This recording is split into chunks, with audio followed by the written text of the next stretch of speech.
Welcome. We've got you down as coming to our breakfast on Wednesday, the 6th of February. My name's Edward Plant. I'm Rebecca Plant. And we're the founders and leaders of the Business League. We are so excited to meet you for our first event for 2019, which is going to be massive. And if you've ever considered LinkedIn as a source by which you can make clients or get cash and convert people, then this is the event for you, and I'm really looking forward to sharing it with you. Yeah, Andrew McWhirter is just an absolute genius at LinkedIn. He actually got banned from LinkedIn because he outranked the CEO of LinkedIn, and they went, we can't have that happening. And the story of how he got to be good at LinkedIn is quite funny and amusing in terms of he's now making in excess of $2 million a year from generating revenue through that, simply because he went out looking to prove that it didn't work as a conversion tool.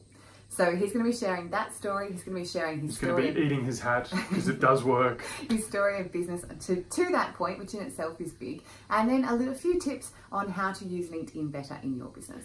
And so that's our guest speaker. There's a heap more that happens at the breakfast, and there's the logistic details in this email with Map. Basically, the doors open at 6:30 and we kick off the breakfast at 7. So arrive any time between 6:30, 6:45. Come in, meet a heap of people, do some networking. We've then got the breakfast and we run through to 9 o'clock and we finish at 9 o'clock on the dot, so you can get into your day work, motivated, inspired, and ready to go. Bring business cards, and if you have any questions, just reach out, hit reply to this email, and we'll get them sorted for you. Yeah, so welcome to the community and dipping your toe into what we reckon is one of the best networking events going round. So we'd love to hear your feedback, and certainly make sure you come and say hello to me, Rebecca. And me, Edward. We'll see you on Wednesday.